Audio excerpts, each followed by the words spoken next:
Good morning everybody. तो चलो आज हम लोग पार्ट 3 स्टार्ट करते हैं। पार्ट 2 तक हो गया था, पार्ट 3 में आज हम लोग आगे क्या होगा पढ़ेंगे। ठीक, चलो स्टार्ट करते हैं। देखो पदार्थ का गुण के बारे में, ये इम्पोर्टेंट है, ये यहाँ से बहुत अधिक सवाल आपको देखने को मिलेगा कि पदार्थ तो आप लोग को पहले क्लास में ही पढ़ा चुके थे। पदार्थ कहते उसको है, किसको पता है आप लोगों को, किसको कहते हैं पदार्थ? जो स्थान को घेर उसको हम लोग क्या कहते हैं पदार्थ। और पदार्थ को बांटा गया था भौतिक आधार पर, कितने भौतिक गुणों के आधार पर कितने भाग? ठोस, द्रव, इंग्लिश याद है ना, सॉलिड, लिक्विड और गैस। अब देखो यार, गतिज ऊर्जा आपको पढ़ा दिए थे ना। गतिज ऊर्जा जो मतलब छोड़ देने पर इधर उधर गति करने लगता है तो उसको हम लोग क्या कहते हैं? गति। तो किसमें गतिज ऊर्जा अधिक होता है और किसमें कम होता है? कौन चीज को आप छोड़ देंगे तो तुरंत इधर उधर भागना? आप गैस को यहाँ छोड़ दो, एक जगह रहेगा क्या? आप लोग भी गैस छोड़ते हो कैसे फैल जाता है, फैलता है ना। तो वही सबसे अधिक गतिज ऊर्जा किसमें होता है और सबसे कम किसमें होता है? ठोस। ठोस मतलब क्या? यही ठोस हुआ ना। क्या इसमें गतिज ऊर्जा है क्या? एकदम ही जहां रख देगा वहीं रहेगा, कहीं कुछ होगा क्या?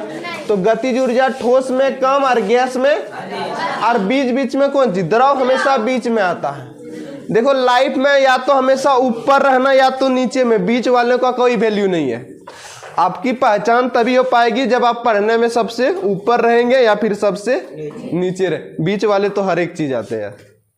तो बीच में क्या होता है? मध्यम में द्रव। अब घनत्व, घनत्व भी कल बताए थे ना। क्या? किसी तत्व के इकाई आयतन में जो द्रव्यमान होता, मतलब बताए थे कोई भी आयतन लेंगे उसमें रख देंगे, जितना द्रव्यमान जो अधिक भारी होगा उसका, जो अधिक द्रव्यमान होगा तो उसका आयतन घनत्व भी क्या होगा? ज्यादा। तो घनत्व, घनत्व मतलब घना आपको बताए थे ना शॉर्ट में। तो बताओ घनत्व किसका अधिक होगा? गैस का कैसे होगा यार? गैस ज्यादा भारी होगा नहीं ना। तो ठोस का घनत्व क्या होगा? अधिक। और गैस का क्या होगा? और द्रव का क्या होगा? आकर्षण बल, ये भी पढ़ाए थे ना। अट्रैक्शन मतलब आपस में सट सट के रहता है, पूरा सटा हुआ। कौन सटा हुआ? सट सट के कौन रहता है? सबसे अधिक आकर्षण बल किसमें होता है और सबसे कम आकर्षण बल किसमें होता है? गैस। गैस के कण होते हैं हटे हटे और ठोस के सटे सटे। ठीक, तो आकर्षण बल अधिक पूछेगा, अधिक आकर्षण बल पढ़ाए तो नहीं। इसमें हम हाथ चलाएंगे तो चला पाएंगे क्या? क्यों? क्योंकि इसके बीच आकर्षण बल, आकर्षण मतलब वही ना, सटे सटे। उसके बाद है अंतर आणविक स्थान, मतलब खाली स्थान। सबसे अधिक आपको फिगर दिखाए थे ना, खाली स्थान किसमें ज्यादा होता है और कम किसमें होता है? क्या क्लियर है ये बातें? विसरण, विसरण मतलब होता है डिफ्यूजन, मिलना, मिल करके फैलना। तो कौन सबसे अधिक फैलता है? बहता है कौन सबसे अधिक? गैस। विसरण गैस का ही है ना, मिलके। और सबसे कम बीच में कौन आएगा? द्रव। संपीड्यता कल पढ़ाए थे ना। अपना भाषा संपीड्यता किसको कहते हैं? जिसको दबाया जा सकता है। इसमें क्या होता है? द्रव या गैस के कणों के बीच हवा भरी होता है, भरा होता है, जिसको हम क्या कर सकते हैं? उसको क्या कहते हैं? संपीडित। तो सबसे अधिक किसको दबा सकते हैं? गैस को ना। तो संपीड्यता अधिक किसकी हो गई और कम किसकी हो गई? और बीच में तरलता भी बताए थे, जिसमें बहने का गुण होता है, उसे क्या कहते हैं? कौन सबसे अधिक बहेगा और कौन सबसे कम बहेगा? क्या ये बातें क्लियर है? यहाँ से क्वेश्चन बहुत बार आया, इसीलिए इसको इतना जो पॉइंट है ना सब VVI है कि पूछा जाता है कि अब आपसे पूछ लेते हैं। क्लियर हो गया ना? हटा करके आपसे पूछ लेते हैं। चलो पूछे, बताओ किस, एक मिनट, नोट्स यार कौन बोला आ गया? यहाँ चेंज किए थे वो बोला नहीं है क्या?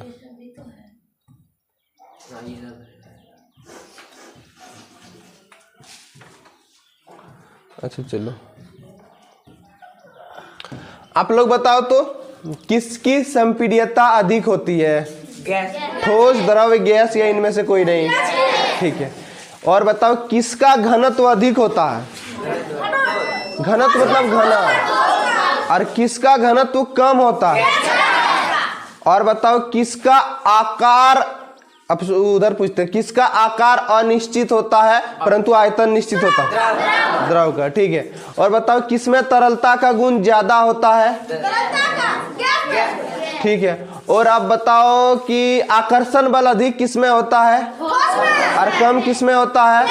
अच्छा एक क्वेश्चन, सबसे कम गतिज ऊर्जा किसमें होता है बताओ? अधिक पूछेगा तो गैस और कम पूछेगा तो, ठीक है, बात है, क्लियर है। अब आप लोगों से एक सवाल पूछते हैं, एक ऐसा पदार्थ का नाम बता सकते हो जो तीनों अवस्था में रह सकता है? एक ऐसा चीज का नाम बताओ जो ठोस भी है, द्रव भी है और गैस भी है। पानी है ना? बोले सर कैसे पानी कैसे हो जाए? देखो आप पानी पानी को फ्रिज में जमा दो, क्या बन जाएगा? बर्फ बन जाएगा ना। तो बर्फ क्या हो गया आपका? ठोस हुआ ना। और पानी जो अभी पानी के रूप में रहेगा वो क्या हो जाएगा? द्रव हो जाएगा ना। तो द्रव के ठोस के रूप में क्या होता है? बर्फ। और द्रव के रूप में, और यही पानी को आप क्या कर दो? गर्म कर दो, तो क्या वाष्प बनेगा ना। तो ये गैस का एग्जांपल हो जाएगा ना। तो पूछा जाएगा आपको कि एक ऐसा पदार्थ का नाम बताओ जो तीनों अवस्था में हो सकता है, उसको हम लोग क्या कहते हैं? जल। क्या कहते हैं? तो जल का बोलेगा कि ठोस रूप क्या हो गया? बर्फ। और द्रव रूप क्या हो गया? और गैस रूप क्या हो गया? वाष्प। जब हम उसको वाष्प बना देंगे तो पानी की ऐसा चीज है जो कौन अवस्था में? तीनों अवस्था में हो सकता है। देखो यार ये क्या है अभी आपका? सॉलिड मतलब ये है बर्फ ना। क्या है ये? बर्फ। और बर्फ कौन सा है? सॉलिड होता है ना। और ये क्या है? पानी है। और ये क्या है आपका? जलवाष्प। क्या है? जलवाष्प। तो आप पानी को जमा सकते हैं ना।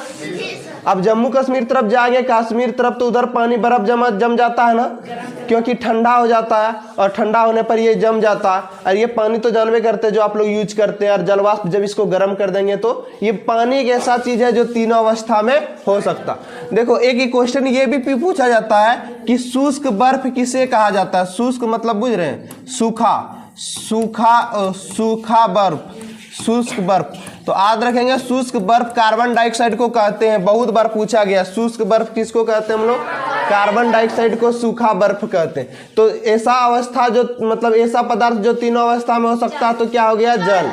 जल का बोलेगा ठोस रूप बताओ जल का, तो क्या बता देंगे?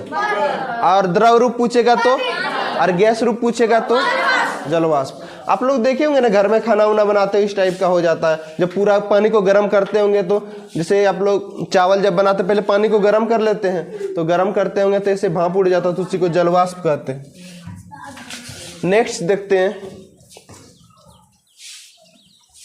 नेक्स्ट पॉइंट क्या है आपका? गलनांक यानी मेल्टिंग पॉइंट, इसको इंग्लिश में कहा जाता है गलनांक। गलनांक किसको कहते हैं? देखो गलनांक नाम से ही क्लियर है, इसमें बात किसका चल रहा है? गलने का। यानी वह न्यूनतम ताप जिस पर कोई पदार्थ, कोई भी ठोस पिघलकर क्या हो जाता है? द्रव बन जाता है, उसको क्या कहते हैं? सिंपल सा गलनांक। एक न्यूनतम ताप जिस पर ठोस पिघलकर क्या हो जाए? द्रव बन जाए ना। ठोस पिघलेगा तो द्रव बनेगा ना। अब बर्फ को पिघालेंगे तो पानी बनेगा ना। तो बर्फ क्या हो गया? ठोस। ठोस पिघल कर क्या बन जाएगा? द्रव बन जाएगा। उसी को क्या कहते हैं? वह उसका क्या होता है? गलनांक। ये पूछा नहीं जाता अधिकतर ये पूछा जाता है कि बर्फ का गलनांक बताओ, बर्फ का मेल्टिंग पॉइंट बताओ, कितना डिग्री पर बर्फ गलेगा। सेल्सियस में पूछेगा तो 0, और केल्विन में पूछेगा तो 273.15 केल्विन। के से क्या हो गया मालूम है? केल्विन। ये इस साल क्वेश्चन पूछा गया था यही वाला कि तापमान का मात्रक बताओ। तापमान को हम लोग कौन चीज में मापते हैं? केल्विन में। यही इस साल का क्वेश्चन पूछा गया था कि तापमान का मात्रक बताओ, तो केल्विन तापमान का मात्रक। आगे लिखे हैं सब मात्रक, ठीक। तो मेल्टिंग पॉइंट यानी गलनांक समझ में आ गया। जिस ताप पर कोई भी ठोस पिघलकर क्या बन जाए? द्रव बन जाए, उसी को हम लोग क्या कहते हैं? जैसे आप क्या करो, एक बर्फ ले लो। क्या ले ले? एक बर्फ का टुकड़ा। और ई अब माइनस तापमान रहेगा तो क्या ई गल के पानी होगा? क्या ई गलने की स्टार्ट कब होगा? जब तापमान क्या हो जाए? 0 डिग्री सेल्सियस। सेल्सियस में पूछा जाएगा तो याद रखना 0 डिग्री सेल्सियस, और केल्विन में पूछा जाएगा तो 273.15 मतलब 15 केल्विन। तो देखो यार होता क्या, बर्फ हम लोग का यहाँ बर्फ जमेगा कि पानी? नहीं। अगर जमा भी है तो उसको तापमान को कम से कम कितना कर दो? 0 कर दो तो 0 कर देंगे, वही होता है बर्फ का गलनांक। याद रहेगा ना बर्फ का गलनांक कितना होता है। तो गलनांक जिस ताप पर गलने लगता है उसको क्या कहते हैं, गलने मतलब ठोस पिघल कर क्या बन जाता है, द्रव। अब एक होता कि देखो बाबू थोड़ा यार टाइपिंग में मिस्टेक हो गया है। संगलन की प्रसुप्त ऊष्मा, प्रसुप्त ऊष्मा क्या होता है, एक प्रकार का हम लोग छुपा हुआ चीज। देखो इसको अच्छे से समझो। पहले हम एक बर्फ ले लेते हैं, 1 kg का बर्फ, 1 kg का एक बर्फ का सिल्ली ले लिए, ठीक। लेने के बाद इसको क्या किए, वायुमंडलीय दाब, अभी वायु का जो प्रेशर है ना उसको वायुमंडलीय, अभी वायु का जितना भी प्रेशर है तो वायुमंडलीय दाब, एक वायुमंडलीय दाब पर 1 kg ठोस को उसके गलनांक बिंदु बता दिए ना कितना डिग्री पर गलनांक बिंदु होता है, 0 डिग्री सेल्सियस पर। द्रव में बदलने के लिए जितना उष्मा, मतलब इसको ये बर्फ है, हमको क्या बनाना है, इसको पानी बनाना है। कौन सी बनाना है, देखो इसमें आपको दिख रहा है ये सब कौन सी हो गया, सब आपका बर्फ। 1 kg बर्फ ले लिया, कितना, 1 kg बर्फ को कौन सी बनाना है, क्या बनाना है, द्रव यानी पानी बनाना है ना। यानी बनाने के लिए जितना शुरू में आप हीट देंगे, इसको आग देंगे तो तुरंत बन जाएगा क्या पानी, थोड़ा सा ये लेगा ना हीट। जैसे इसको दे रहे हैं इसको पूरा, ये जब गर्माएगा तब जाके उठेगा ये, तब गलने की स्टार्ट होगा, तुरंत नहीं हो जाएगा। तो ये जो बर्फ है जितना उष्मा ले रहा है तुरंत तो नहीं होगा, तो जितना देर तक ये जैसे बर्फ है ये उष्मा ले रहा अभी कोई प्रभाव नहीं पड़ रहा। जैसे 1-2 बच्चा क्या होता है कमजोर रहता, मार रहे 1-2 छड़ी कोई गमे न, जब पूरा 10-15 छड़ी मार दे तब उसको हवास आता है कि हाँ अब हमको कुछ करना है या नहीं करना है। तो उसी प्रकार ये बर्फ होता है, बर्फ को जब गर्म कर रहा है, थोड़ा सा गर्म कर रहा है तो कुछ नहीं, जब ज्यादा गर्म हुआ तो जितना ये जब पिघलने लगता है, पिघलने से पहले जितना ताप दिए, जितना आप गलने में समय लगे, उसी को हम लोग क्या कहते हैं, संलग्न की प्रसुप्त ऊष्मा। देखो एग्जांपल इसका डिफिनेशन क्या एक बार पढ़ लेते हैं। वायुमंडलीय दाब पर, कौन दाब पर, वायु का दाब, 1 kg ठोस को, 1 kg क्या ले लिए, ठोस को, उसके गलनांक बिंदु पर द्रव में बदलने के लिए जितना उष्मा ऊर्जा की आवश्यकता होता है, जितना उष्मा लेगा बदलने से पहले, उसको हम लोग क्या कहेंगे, संगलन की प्रसुप्त ऊष्मा। मतलब यार अच्छा आप लोग लगता है अच्छा से समझे नहीं, फिर से समझो अच्छे से। ये क्या हो गया, बर्फ हुआ ना, कितना का बर्फ हो गया, इसको क्या करना होगा, वायुमंडलीय दाब पर 1 kg बर्फ ले लिया, और गलनांक बिंदु कितना होता है, कितना पर बर्फ गलता है, 0 डिग्री सेल्सियस पर ये ताप देंगे तो ये पहले तुरंत थोड़ी ना ताप बढ़ जाएगा इसका, पहले दे रहे हैं इसको आग दे रहे हैं, गरम कर रहे हैं तो ये गरम आप गर्मी को सोख रहा है ना, तुरंत तो नहीं बदलेगा। तो जितना ही उष्मा को सोखेगा, जितना उष्मा ही लेगा अपना अंदर में, जितना लेगा, एक लेने के बाद अब बोलेगा बर्दाश्त से बाहर हो गया, तब ये धीरे धीरे कौन सी हो जाएगा, पिघलना स्टार्ट हो जाएगा, गलना स्टार्ट हो जाएगा। तो जितना लिया गर्मी उसी को हम लोग क्या कहते हैं, संगलन की प्रसुप्त ऊष्मा। तो जितना छुपा मतलब कि ले रहा है पहले बदलने से पहले, ठोस जो द्रव में बदलने से पहले जितना उष्मा लिया उसी को हम लोग कहते हैं संगलन की कौन सा ऊष्मा, प्रसुप्त ऊष्मा। यही था संगलन की प्रसुप्त ऊष्मा। चलो नेक्स्ट पॉइंट पर चलते हैं। आज रहा ना जल का मेल्टिंग पॉइंट कितना होता थी, बर्फ का मेल्टिंग पॉइंट, मेल्टिंग मतलब गलनांक, कितना पर गलेगा, 0 डिग्री से। अगला देखो यार उसी का डुप्लीकेट क्वेश्चन, वहां गलनांक था, यहाँ क्या था, क्वथनांक। इसको बॉइलिंग पॉइंट बोलते हैं, बॉयल पूछते ना आप लोग अंडा खाते होंगे तो जाते होंगे बॉयल अंडा दीजिएगा, बॉयल अंडा मतलब क्या, भापा हुआ, सिजा हुआ, उसको कितना डिग्री पर बॉयल किया जाता है मालूम है आपको, कितना डिग्री सर, तो वह तापमान जिस पर कोई द्रव मतलब पानी है ना, जिस पर कोई द्रव उबलना शुरू कर देता उसे क्या कहते हैं, गलनांक। जिस ताप पर गलना स्टार्ट कर देता उसे, और क्वथनांक जिस ताप पर उबलना, मतलब जल कोथने लगता, जब आप पूरा गर्म करेंगे तो डबकने लगता है ना आप लोग, तो उसी को हम लोग क्या बोलते हैं, क्वथनांक। और याद रखना जल का क्वथनांक कितना होता है, 100।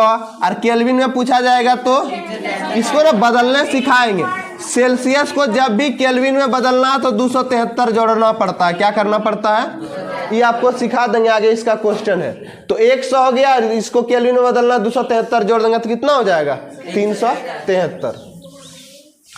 तो याद रहेगा ना, क्वथनांक वह ताप जिस पर कोई द्रव क्या होने लगता है, उबलने लगता है, उसको हम लोग क्या कहते हैं।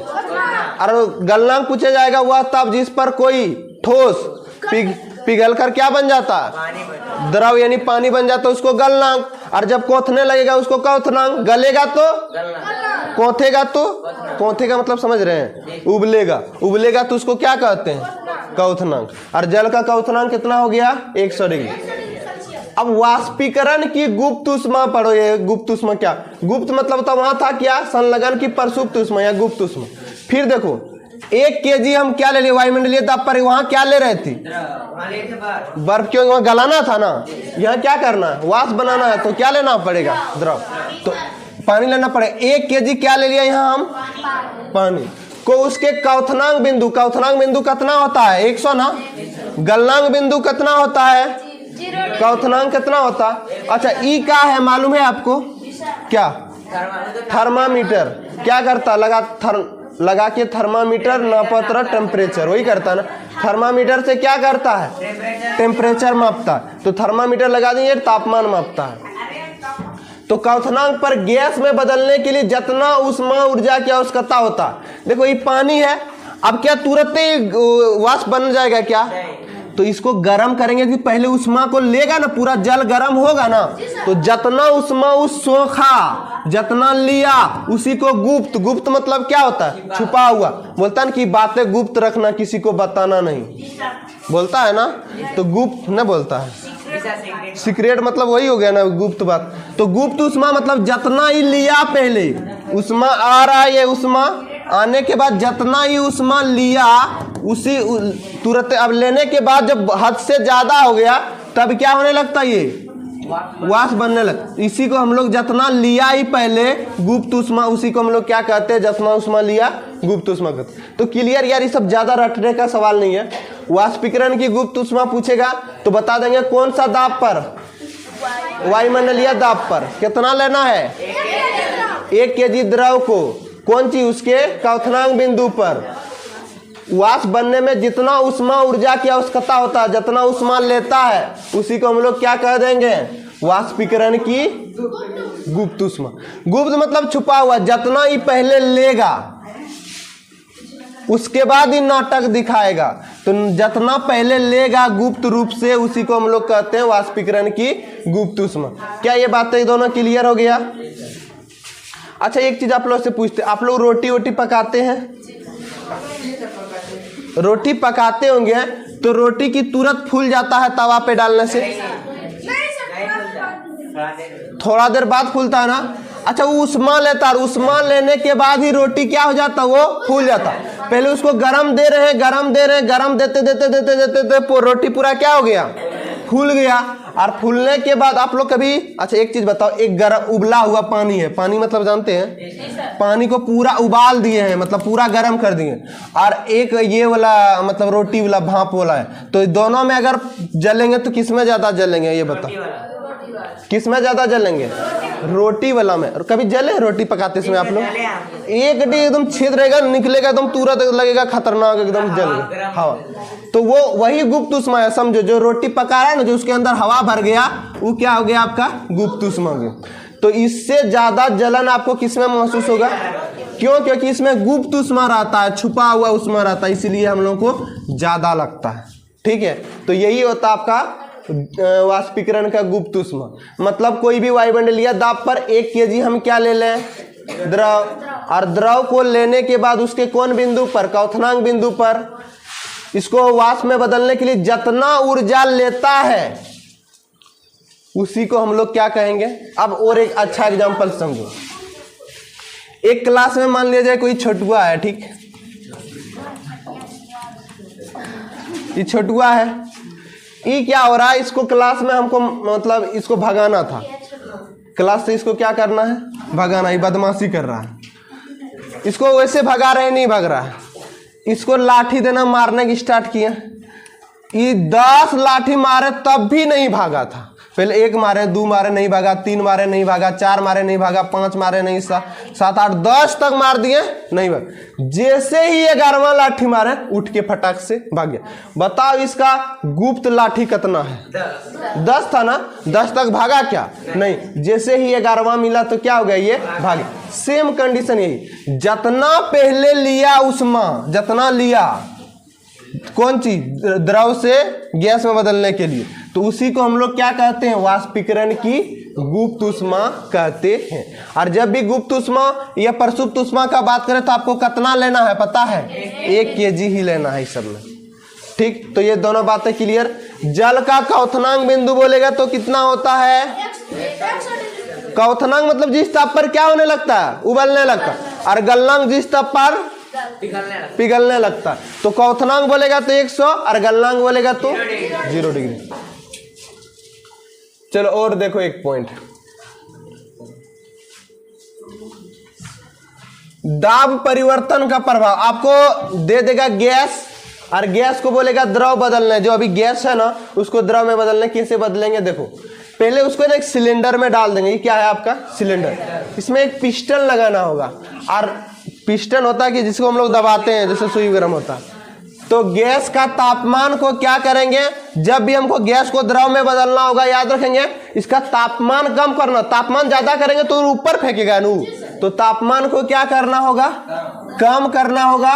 और दाब को क्या करना होगा? बढ़ा। दाबो ज्यादा और तापमान क्या करो, तब वो कौन चीज में बदल जाएगा? द्रव में। जैसे ये आपका पिस्टन है, इसमें मान लीजिए हवा भर दिया, पूरा क्या भर दिया? इसका तापमान को कम कर दो, एकदम कम तापमान, ज्यादा तापमान नहीं होना चाहिए। कम तापमान करके दाब दो इसको कौन चीज? ज्यादा। तो जब भी आपको गैस को द्रव में बदलना है तो क्या करना होगा?